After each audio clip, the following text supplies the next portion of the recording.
നല്ലൊരു നാടൻ ചിക്കൻ കറിയുടെ റെസിപ്പി പറഞ്ഞു തരട്ടെ. തേങ്ങ വറുത്തരച്ചൊക്കെ വെക്കുന്ന ഉരുളക്കിഴങ്ങൊക്കെ ഇട്ട് നമ്മുടെ സാധാരണ നാട്ടുമ്പുറങ്ങളിൽ വെക്കുന്ന ഒരു ചിക്കൻ കറിയുടെ രുചി എങ്ങനെയാണെന്ന് നോക്കിയാലോ. അപ്പൊ ആദ്യം അതിനായിട്ട് ഒരു പാൻ എടുത്തു വെച്ച് ചൂടാക്കി തേങ്ങ വറുത്തെടുക്കാണ് കേട്ടോ.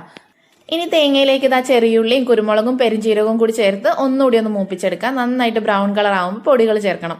ഞാൻ മല്ലിപ്പൊടി 2 വലിയ സ്പൂൺ ചേർക്കുന്നുണ്ട്. പിന്നെ 1 വലിയ സ്പൂൺ മുളക് പൊടിയും കുറച്ച് മഞ്ഞൾപ്പൊടിയും. എരിവ് കൂടുതൽ വേണ്ടവർക്ക് കുറച്ചുകൂടിയൊക്കെ ചേർക്കാം കേട്ടോ. കുറച്ചു നേരം അങ്ങനെ മൂപ്പിച്ചെടുക്കുമ്പോഴത്തേക്കും പൊടികൾ നന്നായിട്ട് മൂക്കും. കുറച്ചുകൂടി എണ്ണ ചേർത്ത് ഒന്നുകൂടി മൂപ്പിച്ചെടുക്കാം. എന്നിട്ട് അരച്ചെടുക്കാം.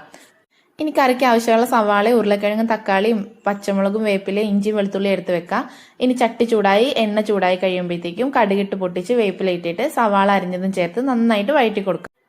ഇനി സവാള എന്ന് വഴണ്ടി കഴിയുമ്പോൾ ഉപ്പ് ചേർത്ത് പച്ചമുളകും ഇഞ്ചിയും വെളുത്തുള്ളി ചതച്ചതും ചേർത്തിട്ട് നന്നായിട്ടൊന്ന് ഇളക്കിയിട്ട് അതിലേക്ക് ചിക്കൻ ചേർത്ത് കൊടുക്കാം. എന്നിട്ട് നന്നായിട്ടൊന്ന് ഇളക്കി യോജിപ്പിക്കാം. അതിനുശേഷം നമ്മൾ എടുത്തു വെച്ചിരിക്കുന്ന ഉരുളക്കിഴങ്ങ്, ഒരു ഉരുളക്കിഴങ്ങാണേ, അതും കൂടി ചേർത്ത് ഒന്നുകൂടി ഇളക്കി യോജിപ്പിച്ചിട്ട് അരപ്പും കൂടി ചേർത്തിട്ട് നന്നായിട്ട് യോജിപ്പിച്ചെടുക്കാം.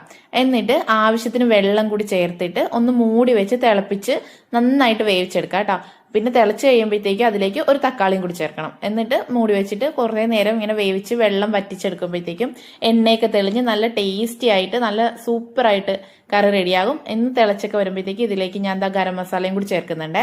അപ്പോൾ ഇത്രയേ ഉള്ളൂ. എല്ലാവരും ചെയ്ത് നോക്കണം കേട്ടോ.